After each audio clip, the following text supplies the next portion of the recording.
Alright, how's it going guys? My name is Dobie, and today I wanted to talk about some pretty interesting stuff, but before I get into that, let me just say that this is Team Deathmatch on Strike.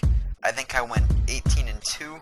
I did a lot of camping, but what I'm about to say is the important stuff, so listen up. And what I wanted to talk about was Call of Duty World War II. I want to say what we know about it already, and my overall opinions on it, why I don't think it's going to be that great of a game. To start with, we know that it's been in development by Sledgehammer for over 2 years now. They said, quote, they're looking towards branching storylines or third-person mode or crazy changes to the multiplayer. This being a World War II game, I don't know how they're going to be changing multiplayer. We're so caught up with like this futuristic stuff now. The last time that we had a non-futuristic based game was Modern Warfare 3, I think. So I kind of feel that going back into time, we're gonna miss like, not the jetpacks, but the being able to slide. If they could incorporate the dolphin dive, maybe like from Black Ops, that'd be nice.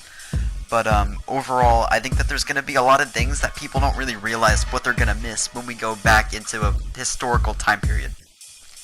The only other new feature that I'm aware of is I think they're trying to incorporate a female protagonist. And as cool as that is, I don't think that this is the game for that. If you know anything about World War II, there weren't women fighting. They were significant role players, like at home and stuff, when it came to stepping up and fulfilling the man's shoes. I don't want that to sound bad, but you know, that's what they did. They took factory jobs and stuff like that, but they definitely weren't like out there fighting yet. I think that'd be a cool idea for maybe a new Modern Warfare game. But if they're still trying to be historically accurate, now is not the time. As of now, that's all we know, but later this week they're going to have that official reveal that they have every year. So, based on what we know, I have a short explanation why I don't think it's going to be good, and then I also have a longer explanation why I don't think it's going to be good. The shorter explanation is just, quite frankly, they're not doing so good. Like, I know that sounds really, like, simple, but in the past 4 games, they've made maybe one solid game. The campaigns haven't been good at all for any of them. I think some people would argue that it was alright for Infinite Warfare. But, the campaigns haven't been good. Multiplayer hasn't been good for any of them except Black Ops 3. I think a lot of people would generally agree that Black Ops 3 had a pretty steady multiplayer. But other than those small aspects that overall made the game somewhat enjoyable, they haven't been making good games. And overall, I think that's mainly due to the futuristic stigma that we placed on it when Black Ops 2 was released. There was like that whole big freak out, Call of Duty's dead, they're running out of ideas, and they really nailed Black Ops 2. Like, Black Ops 2 was a fantastic game all the way around, and it was also the last game that Call of Duty made before it kind of began to suck.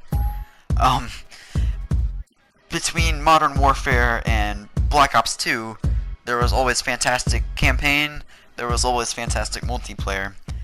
And then Ghost happened, that sucked, Advanced Warfare, that sucked. Black Ops 3, I think Black Ops 3 was fantastic online, but it created a huge problem for Call of Duty. And I think the problem that it made was it created Call of Duty as solely multiplayer.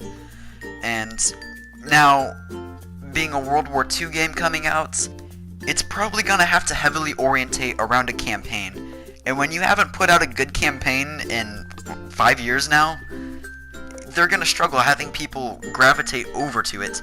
Because at this point, people are just jumping straight online.